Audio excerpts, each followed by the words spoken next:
ใจได้แหมกี่ชั่วโมงไปตั้งแน่ก็บ่ฮู้เพราะฉะนั้นทำขณะนี้เวลานี้ฮือดีที่สุดก็ฝากเป็นธรรมะข้อคิดกับญาติโยมทั้งหลายเนอะวันนี้ก็มาฟังกันต่อในเรื่องของสุวรรณพรหมา ช่วงนี้ก็รู้สึกจะบ่ค่อยปฏิติดประต่อถ้าเป็นวันพุธเป็นวันเสาร์ทุกเจ้าก็ต้องเอาเรื่องทำเรื่องเดียวจบทำก้อมมาเทศเพราะเปิ่นมีการลิงก์สัญญาณไปทั่วไปถึงเมืองน่านไปถึงตังแม่แจ่มไปถึงอมก๋อยถึงกัลยาณิวัฒนาถึงตังเจียงไฮ้ตังบำปางพอพ่วงสัญญาณไปหลายคลื่นโดยเมตตาของท่านเจ้าพระครูอภิวัฒนวิกรมก็ได้เชื่อมสัญญาณไปทางคลื่นสีขาวเบื่อเจ้าประชาเพราะฉะนั้นถ้าจะเทศทำเรื่องเปิ้นก็จะไม่ได้ฟังเหมือนอย่างเฮาก็จึงแจ้งให้ญาติโยมทั้งหลายถ้าเป็นวันพุธเป็นวันเสาร์ก็ต้องขออนุญาตเอาทำก้อมทำเรื่องเดียวหรือว่าทำสั้นๆมาเทศเปิ้นจะได้ฟังและจบไปเลยส่วนหมู่เฮาที่อยู่ตั้งคลื่นปกติคลื่นวัดไฟหินวัดหนองกาย CM77 มื้อนี้จะได้ฟังกันอาทิตย์หนึ่งก็ประมาณ5เจ้าดังนั้นก็แจ้งรายการให้ญาติโยมทั้งหลายได้สดับรับฟังกันด้วยเด้อแล้วก็ช่วงนี้ก็ยังที่ได้บอกไปสุขภาพสภาพร่างกายก็เปลี่ยนไปตามสภาวะบางวันก็รู้สึกจะเพลียจะเหนื่อยเมื่อเจ้ามาก็ต้องมีกิจก็ต้องเป็นเทปแตนไปพ่องก็ฟังไปเถอะเนอะถึงแม้มันจะซ้ำกันพ่องก็ทำให้ได้หู้ได้เข้าใจเรื่องราวต่างๆเรื่องราวของสุวรรณพรหมาในตอนก่อนตอนที่แล้วได้ดำเนินมาถึงอย่างที่วิโปคลปัตได้ทดสอบต่างๆเรื่องราวต่างๆที่เป็นมาเป็นไปแม้กระทั่งทดสอบน้องสาวของตัวเก่าที่ไปเป็นมเหสีว่าจะมีความคิดหันจะกึดจะได้ดังที่บนบอกว่ายามพี่น้องเป็นดีจะไปหาใครทดสอบใครทดลองหาว่าเป็นจะได้โหใครโทรมาอย่างเจ้าจีนี่เจริญปอนโทรมาแล้วก็บอกอู้หลายเตือนแล้วเนอะตะเล่เตือนเขากำลังฝังลูกมาหายไปเหี้ยไผ่มูโทรเข้ามาลุดไปละเรื่องราวของตอนที่แล้วตังบิโปคลปัตทดสอบน้องปรากฏว่าเหมือนดังกำเปิ้นบาดแต่น้องหันอ้ายตีทดสอบใจน้องลองหนุ่งเสื้อปุ๊ดเสื้อขาดถือไม้เต้าผมเผาลุงลังเข้าไปหาโลเพราะว่าน้องจะช่วยเหลือสงเคราะห์ก่อนปรากฏว่านางปฏิเสธว่าไม่ใช่ปี่ไม่ใช่น้องเพราะกลัวอับอายขายหน้าเป็นถึงมเหสีมีญาติพี่น้องเป็นบันิพกดูและน่าเกลียดก็เลยปฏิเสธไปแล้วก็ปลายปอเอาเข้าบูดเข้าเน่ามาให้อ้ายกินวิโปคลปัตก็เลยเอาเข้าที่นางฮือเอาไปฝังไว้ที่ประตูเมืองจากนั้นก็จะไปบ้านไปเมืองเปื้อนคือไปบ้านไปเมืองของพญาแห่งเจ้าเมืองแห่งที่หนึ่งเพื่อที่จะไปทดสอบดูว่าจะช่วยเหลือหรือจะให้ความอนุเคราะห์จะได้พ่องก็เดินทางไปหาที่พญาวิปกิไปพอไปถึงก็ไปทดสอบพอก็แต่งตัวแบบเดียวกันนั้นนะว่าเพราะว่าเปิ้นจะให้อนุเคราะห์สงเคราะห์จะได้ปรากฏว่าเปื้อนป้องคนเก่าคนเดิมหันเกิดความอินดูสงสารก็ห้องขึ้นไปสู่บ้านสู่เมืองสอบถามเรื่องราวต่างๆสุดแล้วก็ฮือพักฮือผ่อนอยู่ที่หั่นที่เมืองมิตรราชคืออยู่ดูแลเอาใจใส่กันเป็นอย่างดี อันเนี้ยญาติโยมพอออกไม่ออกทั้งหลายเขาจะหันว่าแม้แต่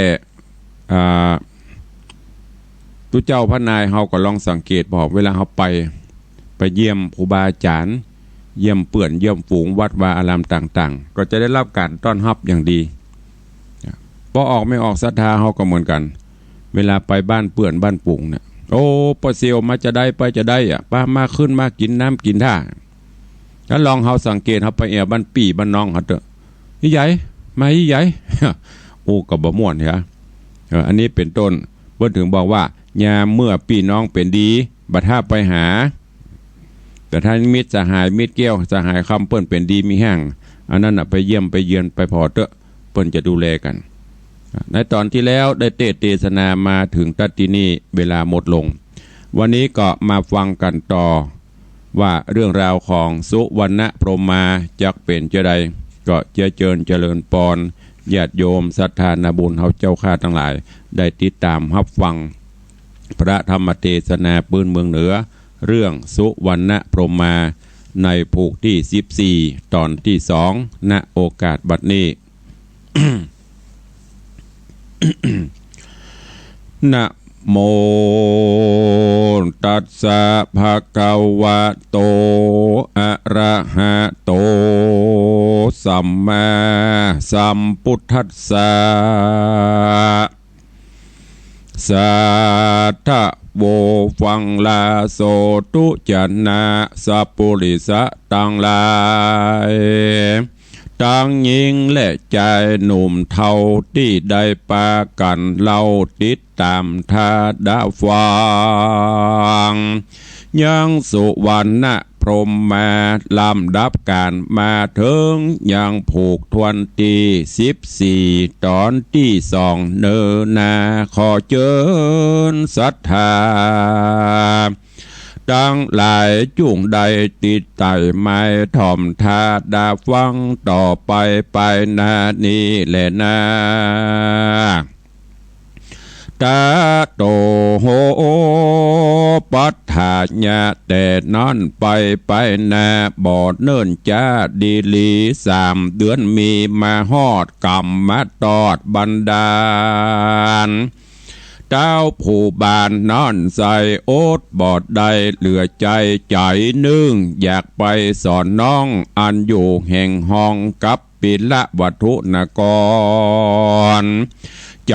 นึ่งอาวรจ่องหอยอยากได้ยอดซอยเมียแปงมาห่วมแฝงแอมคางยิงในเมืองกวางหลายแหล่บ่มีใจแผ่ยินดีเจ้าบุญมีน้อยนาดก็โอกาสปันหมาย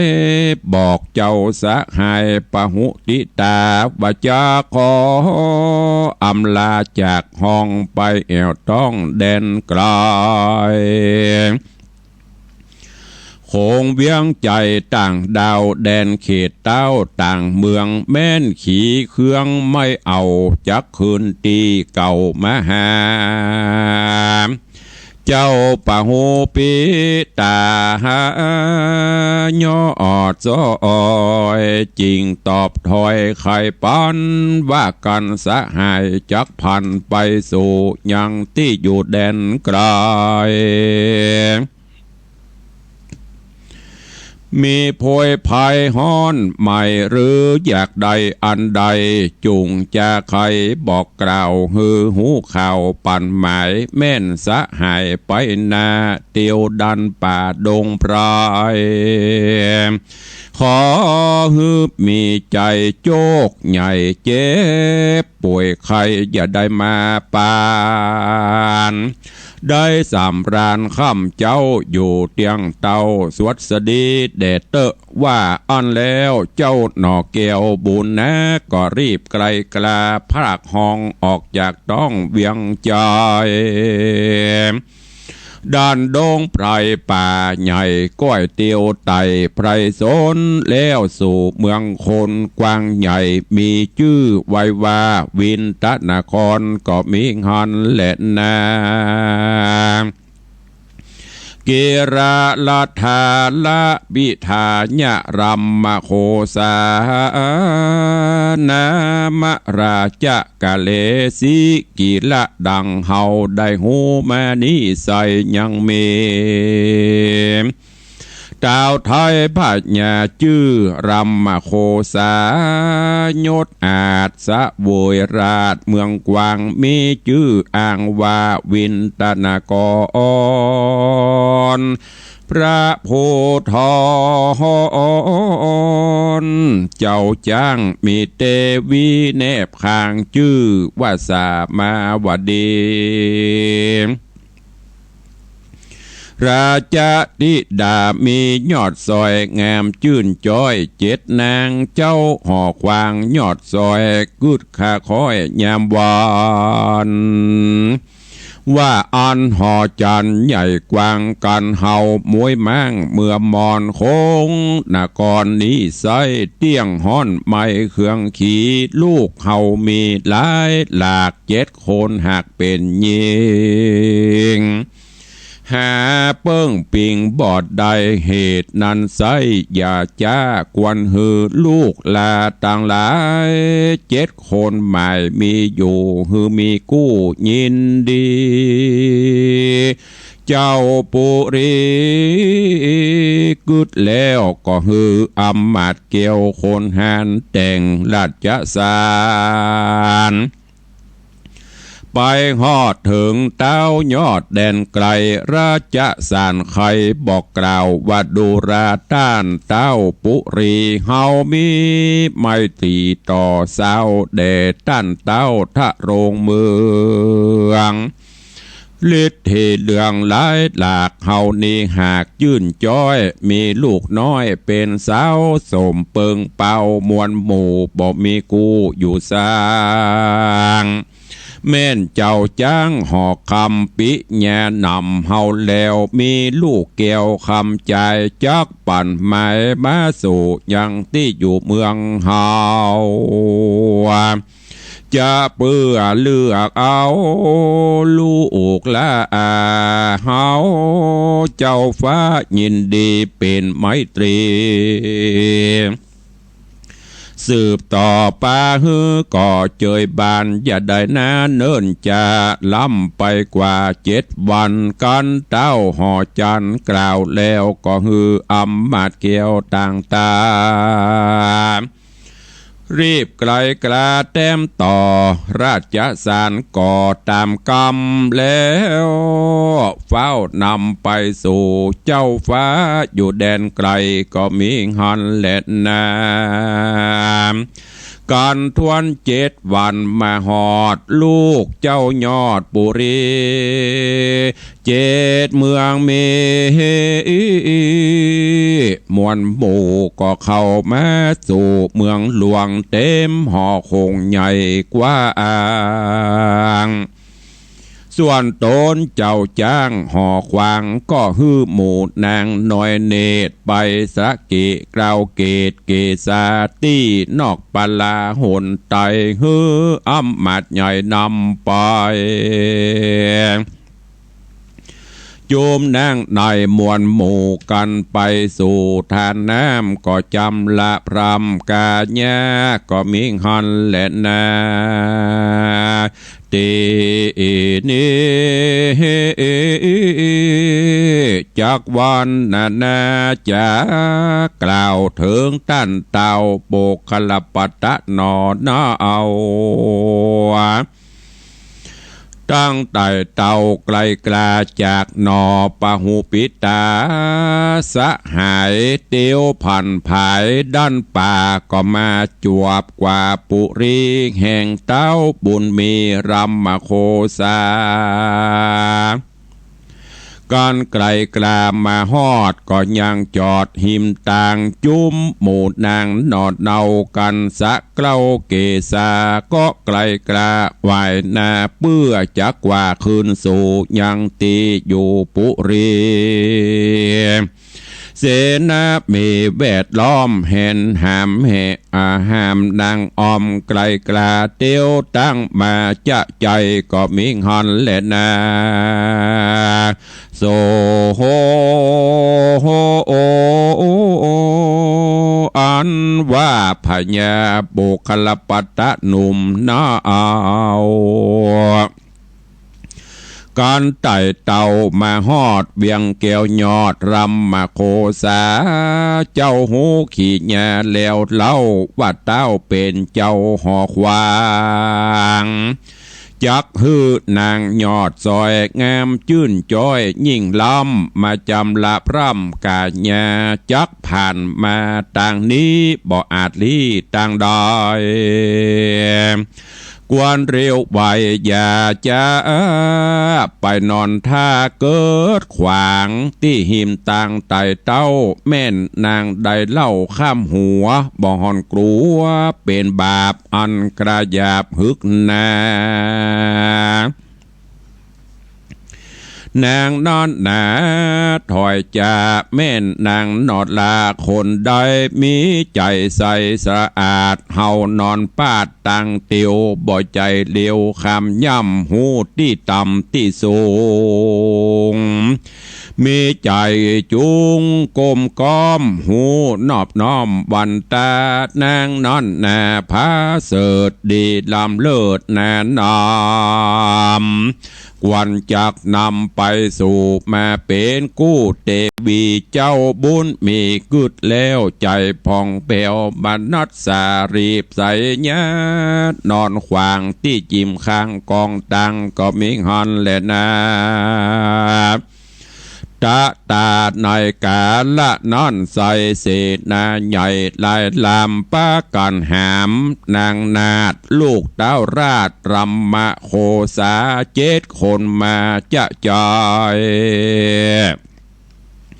หอดเจ้าหนอดไทยนอนขวางจุ่มหมูนางหนอดเนา6 คนเล่ามาก่อนปากันสอนเล็งฮ้อนต่างปากันกล่าวจีว่าเป็นไผนี่ตาบอดบ่หูรอดตังเตวสั่งมาเรียวใบบาบ่โหกาว่าข้าเป็นไผบ่หลีกไปแล้วโสดจักมีโตดถึงตายเฮาตั้งหลายม้วนหมู่จักฟังเข้าสู่วิวาหะและนาตีนาเจ้าโบกลปัตตะขวาดหูเต้าดักอยู่ได้นางตั้งหลายใหญ่น้อยจริงกล่าวถอยจะถามซึ่งเสนาลามหนุ่มเท่าว่าไผ่นันเล่านอนขวางอันเป็นตั้งเตี้ยวไตเศษนาใหญ่ต่างตาก็ไขขี่แย่กล่าวอูว่าคนนอนอยู่กลางตั้งจักเป็นผีสั่งคนบาหรือคนต่ำจะตูดเฮือนมือหยิกเปื้อนขางอคนขี้ขอคำเจ้านางนอดเนาตัง6ก็จี้แจงตกกำไปว่าสู้จุงไวหลีกเล่นหามหลีกเว้นบัดเดียวเสนาเรียวบ่จากระตำดังว่าไข่ปานเขาป้าการห้ามหลีกเพื่อเว้นฝีกเรียวไว้การเข่าห้ามไปทางใดนอนใส่เจ้าหนอไทยโบกคลปัตตะก็เบนหัวไปต่างนานเนี้ยอยู่หันหลายโหนนางตามนผู้ปี้หันแจ้งทีธนตานางโกธาโคดไม้โอดบอดใดเหลืองแห่งจริงจี้แจงกำไปว่าจักเป็นผู้ใดก็แล้วเฮาเป็นลูกเต้าแก้วหอจาน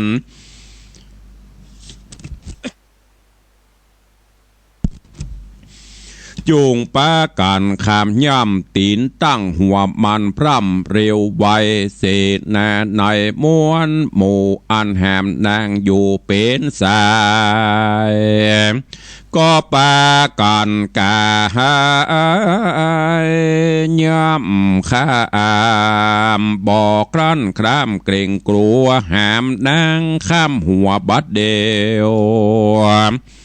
แล้วรีบเร็วว่าไปสู่ยังตีอยู่หอควางส่วนตนนางหลอดเนาะส่วนตนนางนอนลางามเงื่อนฟ้ามาทุลจิตตาอันเป็นลาจาที่ดานอดน้อยแห่งเต่ายอดซอยลำมาโคสาก็นางมาฮอดแล้วตี้เจ้าหนอแก้วนอนอยู่นางกลิ่นกูเล่งฮอนรีบไข่ปันโอกาสฮือเสนาอาจลายลามว่าจะได้หามตัวข้าไปตาไปนาเป็นหมายข้ามยังใจผู้นี้จุงยังตี้รอราจุมเสนาหนุ่มเทาฟังนางนอนเนาจะคอยเขาประหลาดใจหลายหลากใจนึ่งหากยินกัวเต้าเหนือหัวคิวโคดได้ใส่โต้ถึงตายจริงจะไม่กล่าวถอยถามนางนอดน้อยมาทุลจิตราว่าสันได้จะยังจอดยังไปตันฮอดหอคำนางบุญนำน้อยนาดก็โอกาสขีดยาว่าเขานั้นนาเป็นใจมีบุญหลายเหลือหลากเฮานี้หากเป็นยิงมีบุญปิ่งจิตจอยคือมีบุญน้อยกว่าเขาบอกวนเห่าข้ามหัวย้อนว่ากัวเป็นบาปอันกระยาบมัวดำกัวเป็นกามจะถอยติดจองหอยนอโตยไปเสนาในมวลหมู่จริงยังอยู่รอท่าบ่อาจกว่าภายผันก็มีหันและนาอาทะในกาลานอนใส่กันว่าหกนางนาไทยผู้เป็นปี้ไปฮอดดีหงกันเต้าหอจานยศอาจบ่หันนางนาดมาทุลจิตตาก็ถามเศษนาหนุ่มเทาว่านางนอดเนาไปอยู่ที่แก้วกูหนนายสู่จงไขกล่าวเจได้หูทีขี่แง่ว่าบัดนี้นาพองแผ่วยามดีแล้วมาฮอดนางน้อยยอดบ่หันมาแลนาเตนาเสนาผู้ท่าเอาก็บอกเราอาการว่าข้าแด่ผู้บานเจ้าฟ้าอันนางนอดลามะทุละจิตตามีเสนาแวดล้อมหามแวดอ้อมไกลกลาตามตั้งมาบ่จอดต่อเต่าฮอดกลางโหนก็จวบใส่ตนคำใจนอนกลางสายเกิดอยู่นางกลิ่นกูบุญนาก็ไขขีดยาห้ามขาดบ่หือย้ายบาดข้ามหัวย้อนนางยินกลัวบาปกราจริงยังทารราบ่อาจมาเข้าสู่วิวาหะกู้จอมกันเต้าหอจันยศอาจยินโอกาสจะใครจริงจะกำไปห้องดาว่าอีห้าผีเสือเป็นดังหรือเจนล้ำเมืองสั่งบ่อยำหัวมันฮือได้มาตันยามโจกกาละโยกหมดสาย หรือมึงมีใจปิญญากับใจคนนั่นขี้ตูดเป็นหูดมือคอกูขอปอไป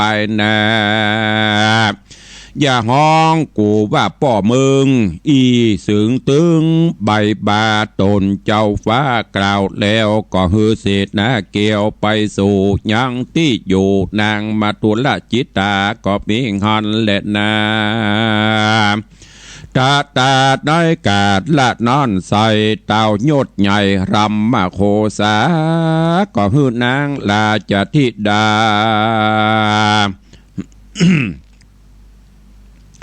ตั้งหมู่เขินนั่งสู่แต้นแก้วงามเลิศแล้วเจียงคานฮือเจ้ากุมารตั้งหกมานั่งตกสองนาที่นางนอลานั่งอยู่นั่งเป็นกู้ไผ่มันเจ้าห่อจันตันเต้าปั่นปอนกล่าวไข่ขานว่าฮืออยู่เจยบ้านข้ามเจ้าอย่าได้โศกเศร้ากันได้โรกะภัยพญาตอย่าได้มาปาดในตนสาปะกังวลน้อยใหญ่อย่ามาใกล้อินทรีเจ้าปุรีกล่าวแล้วอำมาเกี่ยวต่างหลายต่างมาใหญ่มากเต่าไล่กันเข้าถวายปอนก็มีหันเล่นทีนี้จากวันนาจะเล่าถึงนางนอดเนามาทุลจิตตากันว่าเสนาม้วนหมู่มาฮอดสูตรนางนาดก็โอกาสไขปานว่าเต้าหอจันผู้เป็นป้อหือนางน้อยนอคืนหลังไปหายังป้อแม่อันอยู่แต่กองหาแม่นรอราเนิ่นจะตนเจ้าฟ้าจักเอาตายหรือนางฮักใจผู้นี้จุงกล่าวจี้จะไขเฮาจักไปบอกกล่าวฮือต้านเต่าตามมีเล็ดนาอ่อนว่านางน้อยนาดกำแต่จาดปังหลังมาตอนยังจาดนี้บ่อาจลีนี่หายนางฮักใจหนุ่มเนาดังดุดเต้าหัวใจจริงจะไขโอกาสฮือเสนาอาจลายลามได้หูความทวนทีบ่มีที่สังกา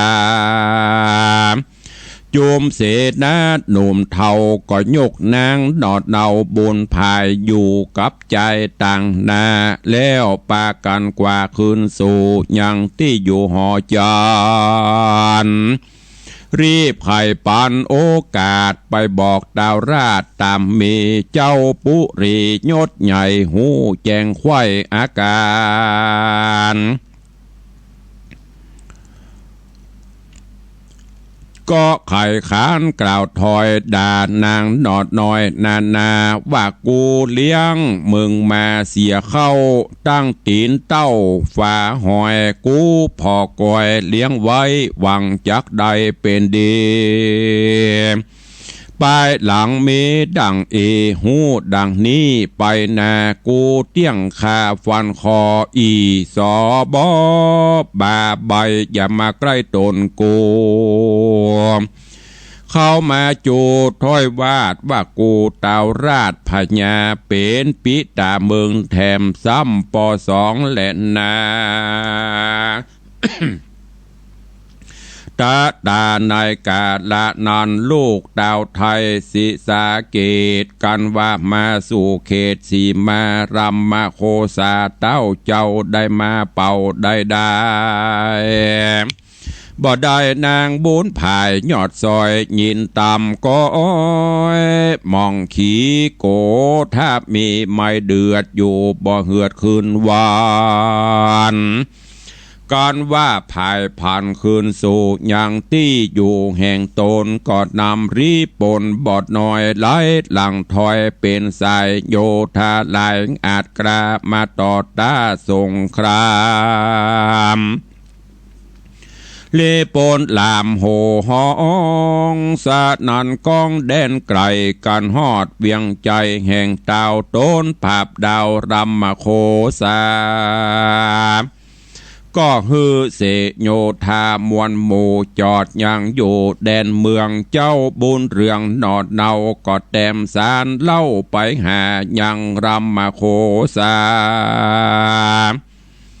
ด้านเต้าในสารกล่าวไข่ปันว่าดูราเต้าห่อจันยศใหญ่เฮานี่ใจดูแควนยกโพนแสนโกดลานตั้งแต่บ้านมาหาฮือพญาเจ้าฟ้าส่งลูกลามาไวแม่นขัดใจกระดังจักผ่ามั่งปุรีหากดาวหนีลีนาเฮา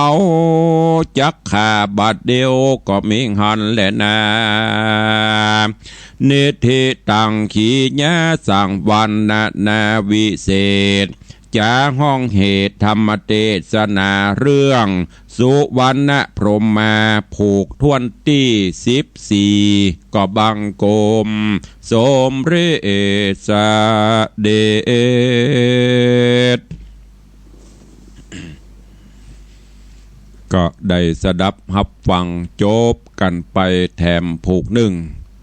ในเรื่องของสุวรรณพรหมมาที่ได้เทศนาฮือตันทั้งหลายผ่านปนไปละ14ผูกก็ยังเหลือแถม15 16 17 18เหลือแถม4ผูกก็จะอวสานเรื่องราวในตอนนี้ก็หลังจากที่โปกคลปัตได้วัดจิตวัดใจน้องแล้วก็ป่ามปอน้องก็บัดตอบรับเดินทางไปหาเปื้อนปรากฏว่าเปื้อนเลี้ยงดูปูเสือดูแลเป็นอย่างดีหลังจากนั้นก็ได้ขึ้นถึงบ้านถึงเมืองก็จะเดินทางปิกเพื่อไปเสาะแสวงหาไปทดสอบวิชากำหูเรื่องราวต่างๆซึ่งในตอนนี้ก็ออกจากบ้านจากจองออกจากเมืองไปแถบเมืองหนึ่งเรื่องแถบเมืองนี้ลูกสาวเปิ้นมี7 คนปอพญาจื่อว่าพญารำมโคสากำลังจะฮือลูกฮือเต้าได้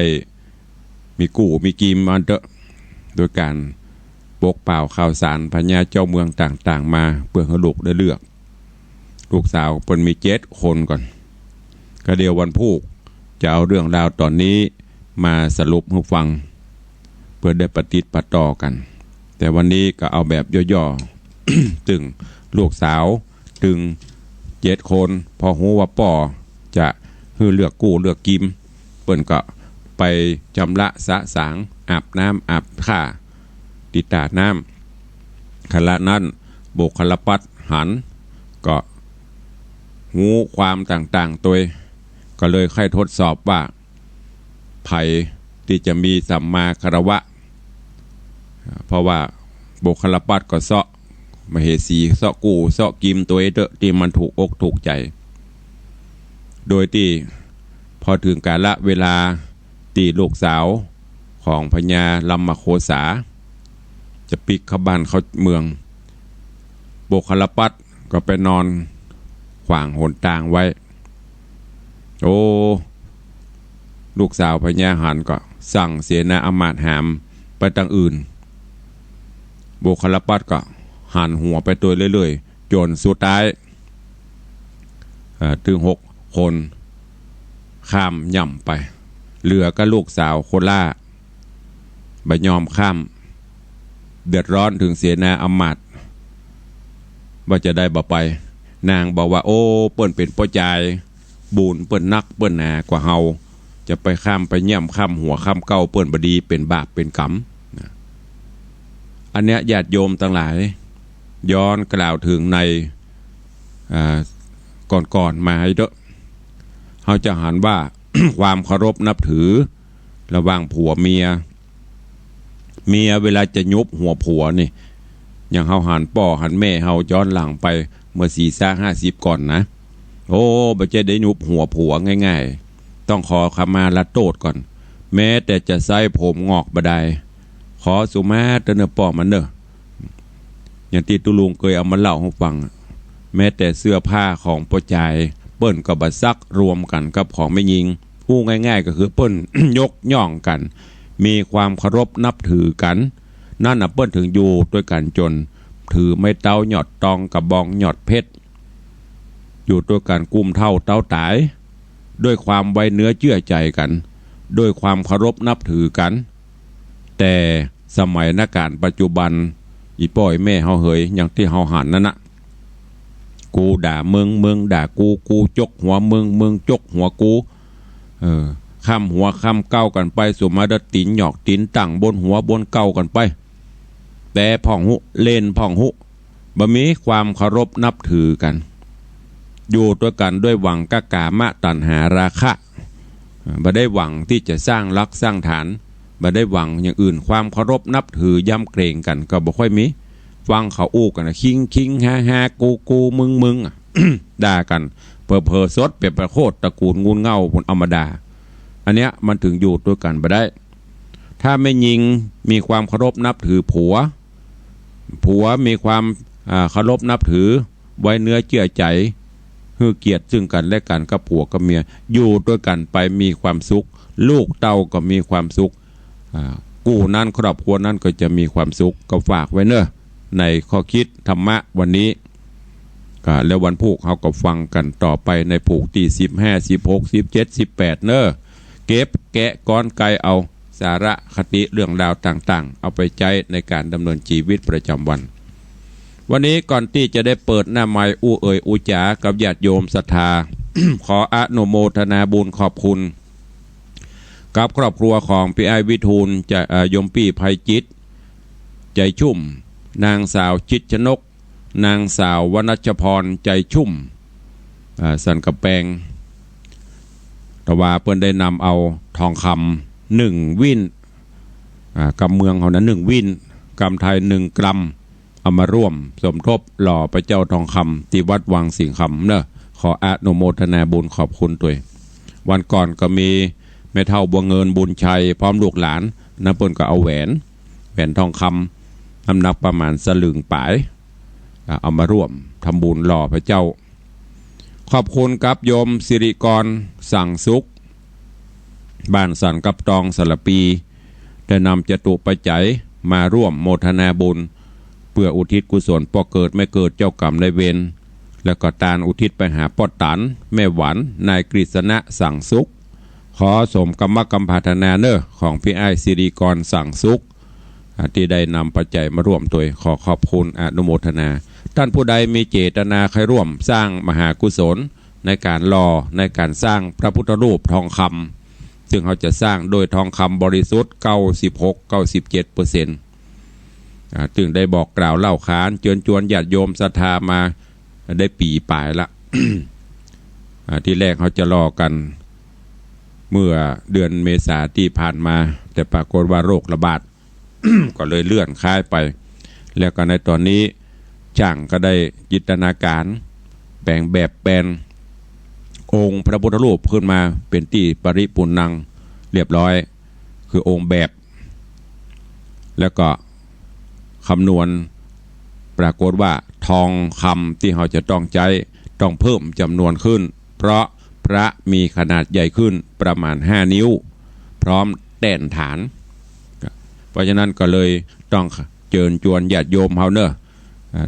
ได้ร่วมโมทนาบุญด้วยกันเมื่อหล่อสร้างแล้วเฮาก็จะต้องแปลงมณฑปหรือว่าแปลงหอที่ประดิษฐานองค์พระพุทธรูปทองคำนี้เป็นที่ไหว้ที่สาและสร้างแปลงให้มันปลอดภัยที่ประดิษฐานเพื่อจะต้องปลอดภัยมี กระจกมีอย่างนิรภัยป้องกันนั่นก็เชิญชวนในโอกาสครบรอบวันเกิดในโอกาส ครบรอบวันแต่งงานในโอกาสครบรอบ50 วัน100 วันของบุคคลอันเป็นที่ฮักก็ขอเชิญร่วมโมทนาบุญด้วยกันเนอะตามกุศลและจิตเจตนาศรัทธาจะเอาทองเก่าที่มีอยู่กาหรือจะมาห่วมเป็นสัตุปัจจัยก็ตามเจตนาเนอะบะมีก็ยกมือ10 นิ้วตั้งจิตอธิษฐานร่วมบุญกุศลด้วยกันเนอะวันนี้เจ้านี้ใครฟังอยู่ที่ไหนตั้งใดจะอู้เอ่ยจ๋าเหลือเวลาแถมประมาณ4-5 นาทีโทรศัพท์เข้ามาได้เนอะ0817836540สายแรกวันนี้จะมาจากที่ไหนตั้งใดปะกันในรุ่งอรุณวันใหม่เนอะโทรเข้ามาได้ มาลุกกันเถอะก้าก็ว่าหลับม่วนยำเจ้ามาเจ้านี่มันถึงเย็นอากาศมันเป็นใจบินไปปิ่นมาเดี๋ยวก่อนเนาะ เดี๋ยวก่อนเนาะนะหรือบ้านก็ฟังตุลุงฟังแต่เนอฟังเข้าม่วนขนาดพองกแหมกำตุลุงไปไหนแล้วบ่ฮู้จะเลินปอนภาษาครับจากที่ไหนเอ่ยจากน้อยครับฮะจากน้อยประจำซีครับจากไหนก็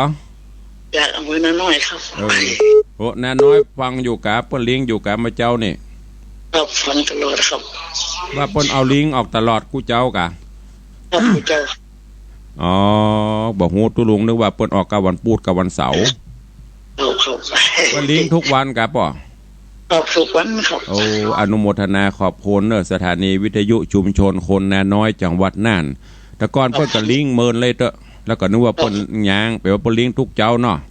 ครับทุกเจ้าของประจำครับโอ้โมทนาสาธุเนอะขอบพระคุณตัวเนอะกับท่านผู้อำนวยการสถานีวิทยุชุมชนคนนาน้อยจังหวัดน่านตัวสาธุนกเนอะที่แจ้งรายการเนอะ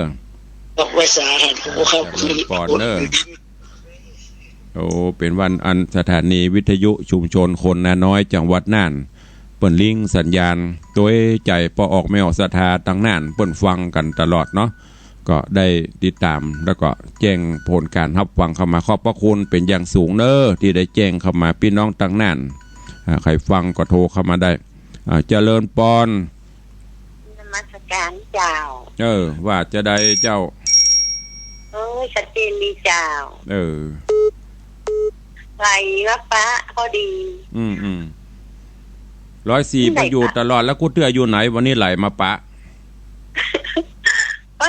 เลยปะไหนก็ฟังก็ตะเวนโชว์เนาะไปเรื่อยเนาะตะเวนไปเลยฟังทุกตนทุกองค์เจ้าดีละโมทนาเนอะแม่เนอะอันพระครูเจอวัดตะไคร้ก่อหันและมื้อแล้วเนี่ยบ่มีแม่ไม่ได้เจอหยังโอ้ยบ้านเจ้าก็นิ้วเจอเนอะขอโทษฝ่าฟันไปอดทนเอาเนาะเจ้าก่อยใจสติแก้ไขไปเนอะวัดตั้งนี่บ่มีแม่เจ้าสิหายกันนี่โปรตอนนี้ดีแล้วเนาะซ่อมแซมแล้วเนาะเจ้ามุ่งแล้วเจ้าบ้านเจ้าก็ต้องเกือบ200แผ่นเจ้าโอ้ตั้งหลวงปุ่นตึงจุ๋ยเนาะเจ้าดีละปนเพาะปนน้ำเนอะแม่เนอะอยู่ดีมีสุขบุญรักษาเนอะเจ้าอยู่รอดปลอดภัยรอดสาธุเนอะโยมแม่สุภลักษณ์ปินตาเสนจะเลินปอนเนอะโอ้บอกหูเรื่องราวลงวันนี้ไปแจ้งคำไปว่าวาดตะไพจะเลินปอนชัดเจนอยู่เนอะครับน้องกายนะครับสาธุอนุโมทนาเนอะดีเจตั้งหนองกายเปิดกับฟังก็ดีใจเนาะวันเนี้ยได้ยินตั้งหนองกายก็ชัดเจนดีตั้งน่านก็ชัดเจนดีไปตั้งอันสันพระเจ้าแดงขอแสดงนี้ตัวเนอะโยมแม่สุภลักษณ์แปลว่าบ้านเปิ้นปิวไปหลายร้อยแผ่นเป็นหลายแผ่นบ่ฮู้หรอกถ้าแม่เปิ้นบอกก็ป่นไปแล้วเนาะหมดเคราะห์หมดนามเจริญปอนแม่จันดีนมัสการว่าจะได้เจ้านี่ขนาดจะเข้าไปล่ะมีอย่างอันแม่จะฝากของมากะ ได้ล่ำไปไหนแม่อยู่วัดเดี๋ยวเนี้ย เจ้านี่ละ โควิดก็เลยวิดไปหมดหลงลึก ไปหมด ขอบคุณนะแม่เนอเบิร์ดก็อู้กันหลังไหม เจ้า เจริญปอนเนอสาธุขอบคุณโยมแม่จันดีวิสุทธินันท์โยมแม่บุญธรรมแม่อุปถัมภ์ได้ครบได้ฉันได้กินอันใดดีๆเปิ้นก็ขึ้นหอดขึ้นเติงหาไปมาหาสู่เคารพนับถือกันก็อนุโมทนาบุญเนอะกับโยมแม่จันดีวิสุทธินันท์เจดีย์แม่ครัวกาวัดเจดีย์ฮะเปิ้นก็อุปถัมภ์ส่งเข้าซาเข้าถึงวันเนี่ยคือบุญกุศลก็บ่ได้ยินเปิ้นเป็นหยังเนี่ยบุญรักษาไปมาสะดวกขับรถคนเดียวได้อยู่ ใครจะอู้ตัวแหมเนอเข้ามาโอ้วันนี้ต่างน่านเปิ้นก็ฟังกันหลายน่าน มีแหมซักสายก็มีโยมป่อยก็นะเปิ้นฟังตลอดอยู่ละคนอื่นเหรอใครฟังพ่องต่างน่านต่างหนองกายชัดเจนดีโยมดีเจหนองกายส่งสัญญาณแจ้งเข้ามาชัดเจนดีตั้งเชียงใหม่เขารับลูกขวายประธานเปิดสะเทือ เจริญปอนจากต่างใด ตอนใหม่เนาะหมดแดงเจ้า นึกว่าอันอย่างก็ลูกขวายพออยู่น่านพวกก็แจ้งมาแล้วหนองกายพวกก็แจ้งมาตั้งเชียงใหม่ดักปิ้งฟังถึงวันเจ้าเด็กโทรบัดตันเพิ่นสักเตือสาธุจำฟังถึงวันก็จอมถึงวันเนอะวัน5 บาท5 บาทเจ้าสาธุเนอะแม่เนอะจะเลินพรจากรองหัวแดงญาติธรรมมีหลายตีหลายแห่งตู้ลงเซลเล่นไปแต่ว่าถ้าดีก็ถ้ามีเวลาก็โทรเข้ามาร่วมกันเขาจะได้ก็ส่วนมากก็ห้างเวลาไว้ให้ศรัทธาได้อูได้เอ่ยกันทุกรายการที่ตุลุงจัดก็ประมาณสัก5 นาที6 นาทีประมาณนั้นได้อูได้จ่ากัน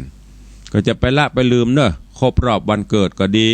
วันแต่งงานก็ดี50 วัน100 วันก็มาห่วมบุญกุศลหล่อพระเจ้าทองคำโดยกันเนอะจะไปว่าโอ้บ่แล้วแต่กายังบ่แล้วแต่เนอะยังบ่ได้หล่อเต้อมีแต่ใดกลับมาให้มาหอมกันตามกุศลเจตนาเจริญปอนจากทางใดจากจังเป้าเป็นสายเป้าเจ้าเมืองเป้าก็มีคนเดี๋ยวมีก็อีเม่ถ้าโทรมาคนอื่นด้วยดักปิ้งฮะเขาถึงฟังกันกัดต่างเป้าเราฟังกันเจ้ามันก็เขาไม่กล้าเจ้าขอบคุณนะแม่เนอะเจ้าตุเจริญปอนเวลาหมดเวลาแล้วเนาะจำเป็นต้องล่ำลากันแล้วก็ขอความสุขสวัสดีขอบุญบารมีปกห่มญาติโยมศรัทธาอยู่ดีมีสุขเหมือนกันจุตนจุองค์ปนเข้ามาละฮับเห็นเนาะจะเสียกำลังใจสายสุดท้ายเจริญปอนมาล่ามาลวนหมดเวลาแล้วว่าจะได้มาตันเจ้าฟังถึงวันเจ้าท่านขอบคุณเนอะดีละหมดเวลาแล้วเนอะสาธุจะอยู่ดีมีสุขเนอะเปิ้นโทรมารายงานตัวโทรบัตันอยู่ดีมีสุขเหมือนกันจุตนจุองค์จุผู้จุคนจัตตาโรธรรมาวัฏันติอายุวันโนสุขังพลัง